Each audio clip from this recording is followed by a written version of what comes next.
अस्सलाम वालेकुम दोस्तों, इस वीडियो में हम बात करेंगे टाइफाइड बुखार के बारे में कि ये क्या है, इसकी वजूहात क्या हैं, इसकी अलामात और इलाज के बारे में बताया जाएगा और इससे बचाव के लिए एहतियाती तदाबीर के बारे में बात करेंगे। आजकल जब पूरी दुनिया में कोरोना वायरस की वबा फैली हुई है तो हमारे मुल्क के बेशतर हिस्से कोरोना के अलावा टाइफाइड की वबा से भी मुतासिर हो रहे हैं। सबसे पहले जानते हैं कि इस मर्ज की वजह क्या है और ये कैसे फैलता है। ये गंदे खाने, गंदे पानी से काश्त की जाने वाली सब्जियों वगैरह से पैदा होता है।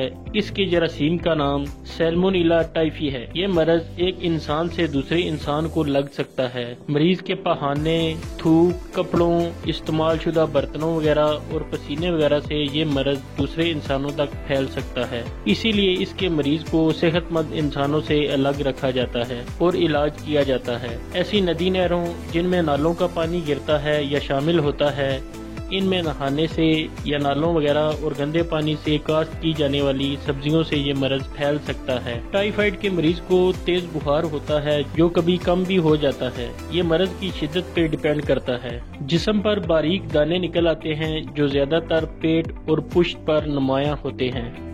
टाइफाइड के जरासीम का मरकज आंतें होती हैं। यहीं से इस जरासीम के बुरे असरात खून में शामिल होते हैं। ये छोटी आंत में वर्म पैदा करता है। ये जरासीम जिगर, पित्ता, दिमाग की झिल्लियों, तिल्ली और हड्डियों के गुदे में भी सरायत कर जाते हैं। यहाँ तक कि जिस्म पर नमूदार होने वाले दानों के मवाद में भी ये जरासीम पाए जाते हैं।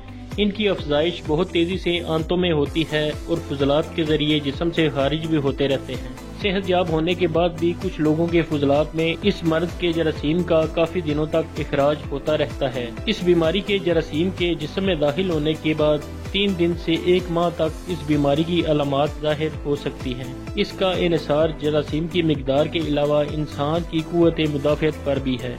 इस मर्ज की अलामात दर्जा झैल हैं। तेज बुखार होना जो ज्यादातर लोगों में सुबह के वक्त कम और शाम को शिद्दत इख्तियार कर जाता है। सीने, पेट और पुश्त पर दाने नमूदार होते हैं। तिल्ली का बढ़ जाना, बाज लोगों में कब्ज और बाज में मोशन की शिकायत हो जाती है। जबान खुश्क होना और जबान के दोनों तरफ सफेद तह का जम जाना, नींद और सुस्ती में इजाफा, हाजमे के हवाले से शिकायत होना, जिस्म में कमजोरी पैदा हो जाती है।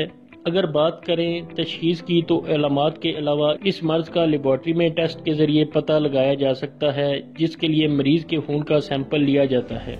इस मर्ज से बचाव के लिए जरूरी है कि सब्जियां वगैरह अच्छी तरह धोकर इस्तेमाल करें और ऐसी सब्जियां इस्तेमाल न करें जो गंदे पानी में उगाई गई हों। कोशिश करें कि पानी उबाल कर इस्तेमाल करें। इस मर्ज में मुब्तला मरीज को अलग रखें और मरीज के कपड़ों और बर्तनों वगैरह को दूसरे लोग इस्तेमाल न करें। खाने से पहले हाथ अच्छी तरह धोएं।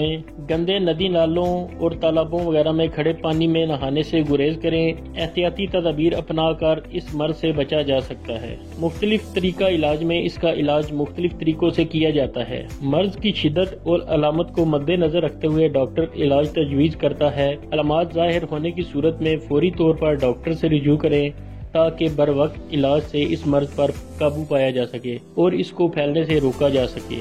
दोस्तों, उम्मीद है इस वीडियो से आपको इस मर्ज के बारे में आगाही मिली होगी। अगली वीडियो के साथ फिर हाजिर होंगे। दुआओं में याद रखिए। अल्लाह हाफिज।